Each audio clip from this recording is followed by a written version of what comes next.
द्वितीय अध्याय एथिउतारु एबे सुन कहन्ति प्रभु नारायण रंग धरे मंदे हसी रुक्मिणी मुख चाहि भासी बोलन्ति आरे प्रियतमा त पोइर ए महिमा सुनिलटी मो प्रिय सहित आगे कहिलई मुई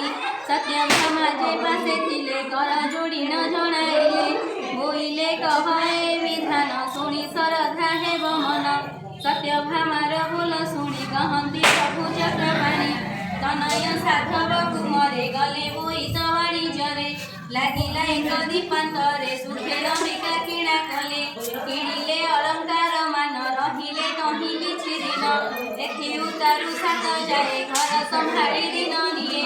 त पोईकी पाଳି थांती खेळे हे हेला न करन्ति सेवा करिण थांती नीति देख गुरु परगति श्वेत स्वर्गर अपसरी मते मनुष्य देह धरी सुंदर फणी मनोहर देखि फळिबे सुर नर मुख दिशई चंद्रगिरी तीर कुसुमर श्यामळी अध्वर कपबिंब फल खंजन नयन चंचल कुंभकाकृति कर्ण देश चिपिर चामर प्राय केश कोकिल प्राय कहे वाणी अंगुरी चंपा गढ़ी चरण पद एमंत तो पोई बाला ताहार सपतणी लीला एही समय काल जानी स्वर्गरु अइला रमणी साधव द्वारे से मिलिला कपटे भिक्षा से मागिला रानी ब्राह्मणी रूप धरी देखिला साधवर नारी साधव द्वारे से मिलिला कपटे भिक्षा से मागिला रानी ब्राह्मणी रूप धरी देखिला साधवर नारी सर्वे देखिन तारे भाई मायारे किछि न दिसई ताहार डाक शुणी केहि न होइले वचन बोइला भिक्षा दिय माए की करू अछ सात जाए रानी ब्राह्मणी बोल शुणी समस्ते बोलुछंती बाणी के बोले कुंकुम लेपुछि के बोले गभा बांधु अछि के बोले पंचाउछि दोली के बोले गुंथु अछि माली के बोले भांगु अछि गुआ ब्राह्मणी दने भुआ ठिया जे जेउ रूपे करुथिले समस्ते से परी कहिले ब्राह्मणी बोले ताहा शुणी ताहाकु निज गल पुणी एमंत बोली देला चाहि दोली रे अछि त पोई ब्राह्मणी बोलाई उत्तर ए किसा हुअंती तुम्हार हर से बोली सब जाए आमर ननंद गो हुए ब्राह्मणी शुणी बोले बाणी तुम हेलो निर्लज तरुणी कनिष्ठ ननंद छारकु शत्रु रखिछ उपरकु बसिछि दोलीर उपरे किंपा एहाकु सेवा कर एकारे मणु मछ भल पछकु पाइब टिसल भाई मानकु खच कहि अनेक शासी देव एही बेरहु कर गो उपाय पछकु नथिब लोभय छेलीर खाओ बनस्तरे मराओ व्याघ्र भलु करे नहिले निश्चय मरिब एमंत के जेबे न करिब भल समय अछि होई करे नाहांती सात भाई ए कथा जहाँ से कहिला सबुरी मन को गइला शिलेन्द्री नामे सान बहुत पोईर प्रिय सेहु से काबीर समन रे गुहारी करई धर्म रे मो मने जेउ कथा अछि तू एका होइथिबु साथी से बहु एमंत चिंतिला एमंत केते दिन गला न देले सुगंध चंदन न देले अलंकार मान न देले बेल जानी भात कुंकुम न लेपिले मात्र मुंडकु न देले जे तेल न देले पिंधिबाकु भल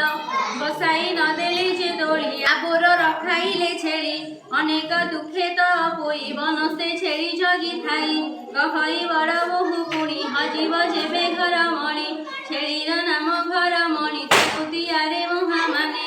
मुखे लगाई चून काली काटिबी नाकर बाउली छिंडा टोकेई खंडे नेला उपरे पतर बुझिला तलरे मुसा माटी भरी उपरे भात गोटा चारी पाउंस लुण बोली देला पतर घोड़ाई न देला घेनिण त पोई चली बनरे चराइला छेली भोकेण टोकेई फेडिला माटिरे खिण फिंगी देला नित्यरे छ बहु माने एही प्रकारे दिने दिने सान बहुर पाई दिन बहुत देई थाए अन्न तियन लुण देई खाई से दिन बसी सुखे खाई हेमंते केते दिन गला भाद्रव मास जे होइला बनरे बसी त ଖାଇ ବରଷା ବେଳେ ଘର ମଣି ହଜିଲା ବନସ୍ତରେ ପୁଣି ଘରକୁ ସବୁ ଛେଳି ଗଲେ ଗୁହାଳ ଭିତରେ ପଶିଲେ ଦେଖିଲା ବଡ଼ ବୋହୂ ଯାଇ ଗୁହାଳେ ଘର ମଣି ନାହିଁ ଖାଇଲୁ ମୋର ଛେଳି ଗୋଟି ହଜାଇ ଅଛୁ ନାକ କାଟି ନଇଲେ ନାକ ଯେ କାଟିବି ଘରୁ ବାହାର କରିଦେବି ଏଥି ଉତାରୁ ତ ପୋଇ ଆରତେ ଛେଳି ଖୋଜି ଯାଇ ଆଡ଼ ଉହାଡ଼ ଲତା ତଳ ଖୋଜେ କଣ୍ଟକ କଣ୍ଟା ମାଳ ସମସ୍ତ ଠାବ ସେ ବୁଲିଲା ନ ପାଇ ତାଟକା ହୋଇଲା ଘଡ଼ି ଦୁଇ ଅନ୍ଧାରେ ପଥନ ଦିଶଇ ଯୋଗେ ସେ ଦିନ ରବିବାର କୁଦୁରୁ କୁଡ଼ି ଓଷା ସାର ଦେଖିଲ ଏ ବାଳ ଝିଅ ମିଳି ଦେଉଅଛନ୍ତି ମୂଳ ହୁଳି ତାହା ଶୁଣିଲା ତ ପୋଇ କୋଠିରେ ମିଳିଲା ସେ ଯାଇ ବୋଇଲା ନାରୀ ମାନେ ଶୁଣ ଏ ଓଷା କଲେ କେଉଁ ଗୁଣ ଶୁଣି ବୋଲନ୍ତି ବାଳ ଝିଏ ଏ ଓଷା ପାଞ୍ଚ ପାଳି ହୁଏ କୁଦୁରୁ କୁଣିଏ ଅଟଇ ଯାହା ମାଗିବ ତାହା ପାଇ ଏଥିରେ ରେବତା ମଙ୍ଗଳା ରଖନ୍ତି ବୁଡ଼ିବାର ଭେଳା ହେମନ୍ତ ଶୁଣି ତ ପୋଇ ମନରେ ଆନନ୍ଦ ହୁଅଇ ବୋଇଲା ଏ ଓଷା କରିବି ହଜିଲା ଛେଳିକି ପାଇବି ତ ପୋଇକି ବସାଇଲେ ସମସ୍ତ ଫୁଲ ଫଳ ଦେଲେ ବସିଲା ସାଧବର ବାଳି ମନରେ ମଙ୍ଗଳା ସୁମରି ମାଗୋ ମଙ୍ଗଳା ତୁ କାମାକ୍ଷୀ ମୁଁ ତୋତେ ସେବା କରୁଅଛି ଛେଳିକି ପାଇବି ମୁଁ ଯେବେ ମୋହର ବାଞ୍ଛା ସିଦ୍ଧି ଦେବେ ହେମନ୍ତ ବିଚାରି ମନରେ ଛେଳି ନିମନ୍ତେ ଗଲା ଘରେ ବାଟେ ଦେଖିଲା ଘର ମଣି ନିଶ୍ଚିନ୍ତ ହୋଇଲା ତକ୍ଷଣୀ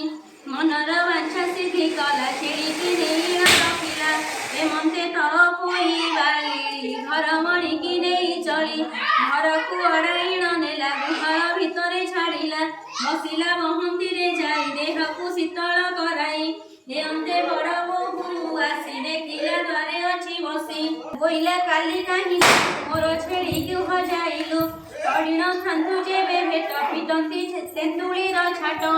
ହେମନ୍ତ ଶୁଣି ତ ପୋଇ ଡରେଣ ବଚନ ଓଲଇ ଛେଳିକି ଆଣିଲି ଯେ ଖୋଜି ବରଷା ବେଳେ ଥିଲା ହଜି ଗୋଲଇ ବଡ଼ ବୋହୂ ଶୁଣି ବହନ ଛେଳି ଯାଅ ଫେନି ସକାଳୁ ଭାତ ବଢ଼ା ହୋଇ ଧୁଆ ହୋଇଛି ତୋହ ପାଇଁ ରାତ୍ର ପାହିଲା ଘେନି ଯାଅ ଛେଳିକି ବହନ ଚରାଅ ତା ଶୁଣି ତ ପୋଇ ଗଲା ଗୁହାଳ ଭିତରେ ପଶିଲା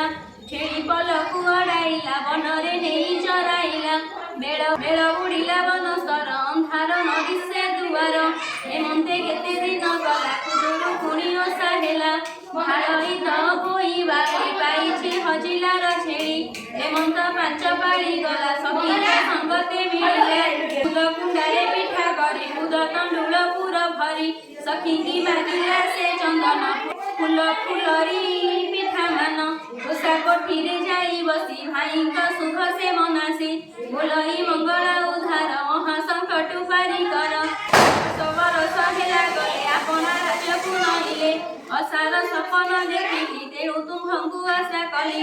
ଦେବୀ ମଙ୍ଗଳା ଗୋସାଇ ଶୁଭେ ଆସିବେ ସାତ ଭାଇ ଦେଖିବି ବେନି ନୟନରେ ପ୍ରବେଶ ହୋଇବେ ମନ୍ଦିରେ ହେମନ୍ତ ବାଞ୍ଛା କରି ବାଡ଼ି ଘରେ ଘେନିଲା ଦୀପାବଳି